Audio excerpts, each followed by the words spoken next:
La difunta Correa, mito, leyenda o realidad.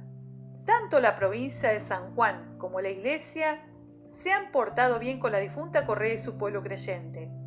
Los científicos hablan de leyenda, creencia y culto, pero para un sacerdote que vivió en Vallecito, esas palabras no estaban bien para Deolinda Antonia Correa. Fue de carne y hueso, un personaje de la historia. Como también dijo Ricardo Rojas en sus tiempos, al gaucho poco le importa si se lo considera existente o no, le llamen como le llamen, desde la lupa de observación que sea. La difunta Correa es una figura mítica, semipagana, que desde su ocurrencia en San Juan, Argentina, se extendió al sur del país, provincias de Chubut y Santa Cruz, producto de la oleada de familias del norte, atraídas por el auge de la industria petrolera. En todos los casos, sus devotos pertenecen a las clases populares, entre las cuales cuenta con una gran devoción, que se ha extendido a Chile, y de manera limitada a países vecinos como Uruguay. Su santuario está ubicado en el pequeño pueblo de Vallecito, en la provincia de San Juan, a 1160 kilómetros de Buenos Aires y a 63 kilómetros de la ciudad de San Juan. No se conoce el año exacto de creación del santuario, pero se cree que fue entre 1935 y 1950. Se dice que allí se producen milagros y cada año cientos de miles de personas lo visitan para presentar sus respetos. Deolinda Antonia Correa fue una mujer cuyo marido, Clemente Bustos, fue reclutado forzosamente hacia 1840, durante las guerras civiles. Vivían en el departamento de Angaco, provincia de San Juan. Los soldados de la Montonera, que viajaba a La Rioja, obligaron al marido de Deolinda a unirse a las mismas. Sin su marido para protegerla, el comisario del pueblo comenzó a acosarla, y lo hizo a tal punto que Deolinda, angustiada, decidiera irse de su pueblo en busca de su marido, que le habían dicho estaba en La Rioja. Desesperada tomó su hijo lactante y siguió las huellas de la tropa por los desiertos de la provincia de San Juan, llevando consigo solo algunas provisiones de pan, charqui y 2 chifles de agua. Cuando se le terminó el agua de los chifles, Deolinda estrechó a su pequeño hijo junto a su pecho y se cobijó debajo de la sombra de un algarrobo. Allí murió a causa de la sed, el hambre y el agotamiento. Cuando unos arrieros pasaron por el lugar al día siguiente y encontraron el cadáver de Deolinda, su hijito seguía vivo amamantándose de sus pechos, de los cuales aún fluía leche. Los arrieros la enterraron en el paraje conocido como Vallecito y se llevaron consigo al niño. Al conocerse la historia, muchos paisanos de la zona comenzaron a peregrinar a su tumba, construyéndose con el tiempo un oratorio que paulatinamente se convirtió en un santuario. Hoy en día mucha gente deja en el santuario de la difunta botellas de agua, para que nunca le falte el agua a la difunta. Las visitas al oratorio de la difunta Correa se producen durante todo el año, pero son más frecuentes en Semana Santa, el Día de las Ánimas, el 2 de noviembre, la Fiesta Nacional del Camionero, durante las vacaciones de invierno y para la Cabalgata de la Fe, que se realiza todos los años entre abril y mayo. En las épocas de mayor afluencia pueden llegar a reunirse hasta 300.000 personas. El promedio alcanzado supera el 1.000.000 de personas por año.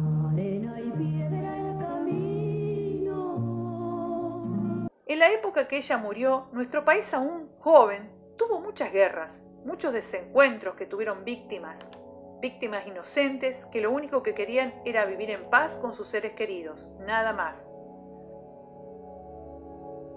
Cuando las circunstancias de la vida dejaron a la difunta sin su padre y sin su marido, ella cruzó los desiertos de San Juan para estar con su esposo, llevando a su hijo que amamantaba. Era una mujer bella, joven y conocedora de la zona, pero al andar escapando, o por lo menos evitando ser vista, más las angustias que padecía, seguramente la obligaron a descuidar algunas prevenciones. Además estaba sola con su criatura y acarreaba solo algunas cosas, pues no estaba para llevar peso. Ella sufrió un martirio inimaginable antes de entregar su alma a Dios, pues seguramente era una mujer muy creyente. Sufrió la sed, el desgarro de sus pies y sus piernas por las espinas y vegetales muy ásperos. Las piedras de los cerros nada ayudaban, el sol implacable, las sombras inexistentes, nada para aliviar su agonía. Además, la preocupación horrorosa que le provocaba su inminente muerte y el desamparo en el que se vería su hijo lactante. La voluntad de una madre es acaso la fuerza más grande de la condición humana, pero cuando la naturaleza dice basta, es basta, y al fin murió la difunta Correa. Dicen que buscó la sombra de un algarrobo. Fue sombra al menos para el niño. Muchas personas preguntan, ¿qué pasó con el hijo de la difunta Correa? Veamos cuáles son las 3 columnas verídicas en que se basa la historia de Deolinda Correa de Bustos. La primera de ellas es el relato del arriero don Pedro Flavio Ceballos, que vivió en San Juan. Perdió los animales que llevaba a Chile desde Córdoba. Le rezó a la difunta Correa, cuya tumba encontró en Vallecito, y le prometió una capilla si encontraba los animales perdidos. Las 500 vacas aparecieron, y Ceballos cumplió su promesa. Esto no solo lo relata el arriero, sino una de sus nietas, Ruth Ceballos. La segunda es la existencia del casamiento de Deolinda con Baudillo Bustos, asentado en el libro de la antigua iglesia de la Merced, visto por los propios ojos del padre Ricardo Báez Laspiur, quien asegura la existencia de 2 actas de casamiento de 2 hermanas Correa con 2 hermanos Bustos, y que fueron arrancadas. El padre Ricardo Báez Laspiur buscaba elementos para comprobar que Deolinda Correa había existido, porque él sostenía que este era un milagro de Dios y que había que buscar los elementos para probarlo. En aquel momento, como eran documentos públicos, en los que se asentaban los casamientos y los nacimientos de los libros de la iglesia, estaban foliados. Estos 2 folios se habían arrancado. Eso lo contaba el padre Ricardo porque se enojaba cuando uno hablaba de mito o de leyenda. Y la tercera columna de la historia de Deolinda Correa es el relato y denuncia de los arrieros, que encontraron el cadáver de una mujer de apellido Correa con su hijo aún vivo. Estos gauchos pasaron por el lugar y encontraron el cuerpo sin vida de Deolinda, pero su hijito seguía vivo amamantándose de los pechos de su difunta madre, de los cuales milagrosamente aún emanaban leche.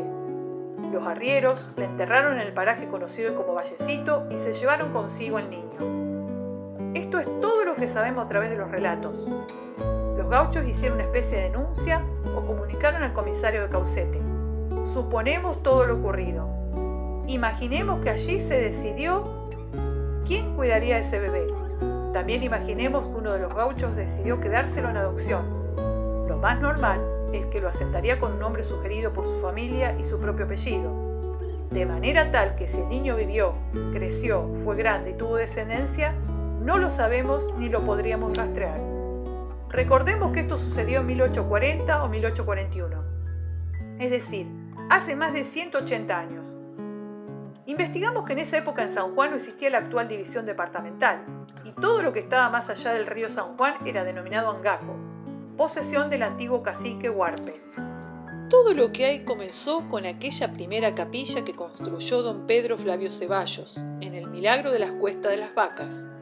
Convengamos, eso no es cierto, porque el primer milagro es que el niño estuviera amamantando. El poncho que llevaba don Pedro Flavio Ceballos esa noche del milagro está en el museo.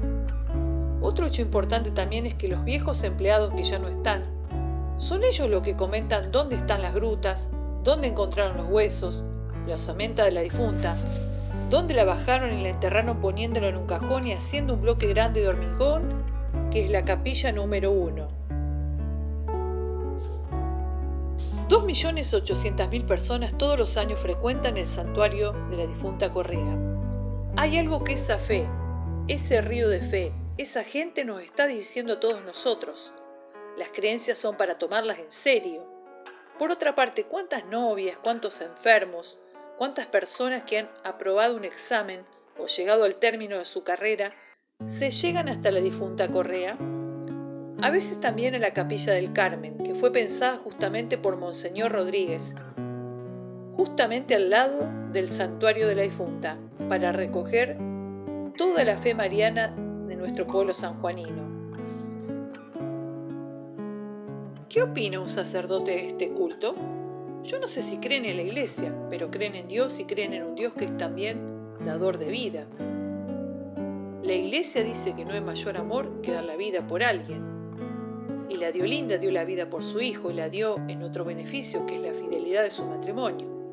Algunos dicen, bueno, pero la Deolinda no es la que concede los milagros.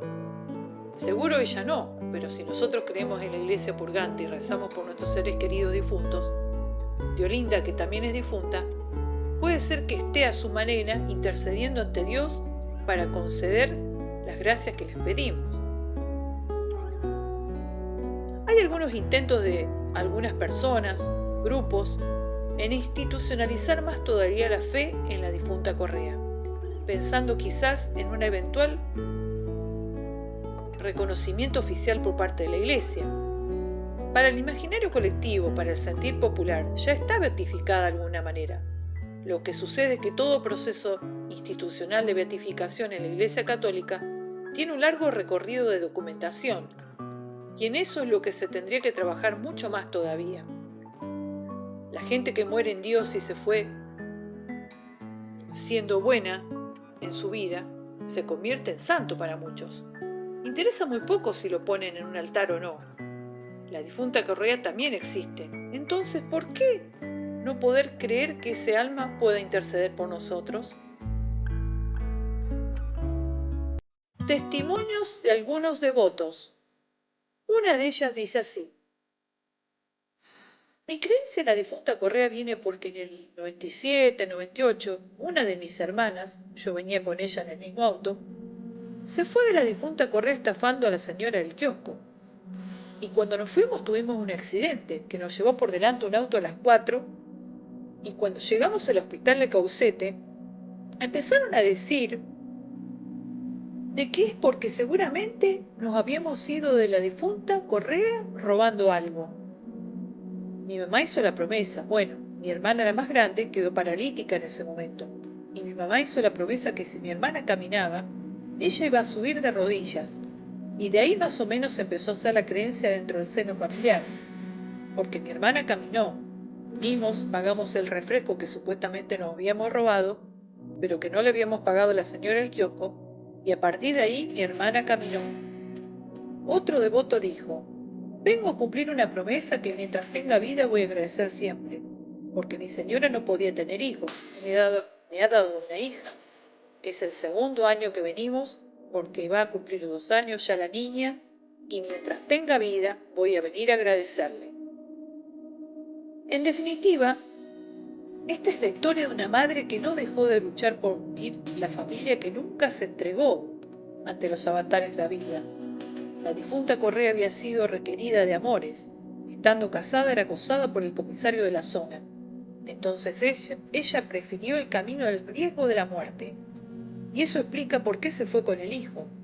Porque si el hijo quedaba ahí, ella tenía que volver, era madre. Entonces tuvo que llevar al hijo porque no se lo pudo dejar a ninguna comadre.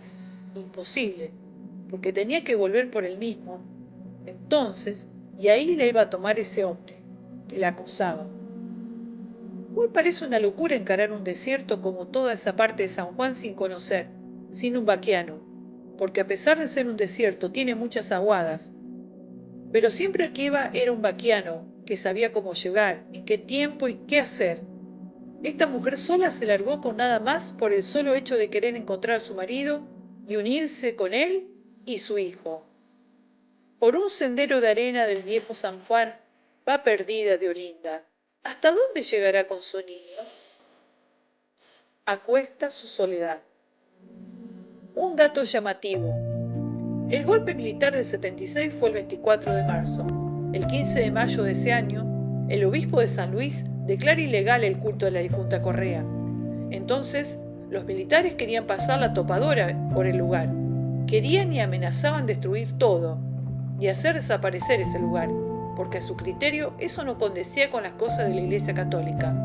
Y fueron del año 76 al año 1982 bastante controvertidos, donde el sacerdote del lugar, que iba todos los domingos a celebrar la misa, no podía bendecir los objetos que tuviesen a la difunta Correa. Bueno, hasta acá llegamos con la apasionante historia de la difunta Correa. ¿Mito, leyenda o realidad? ¿Qué te parece? Déjanos tu comentario y por favor dale like y comparte el video si te gustó. Muchas gracias.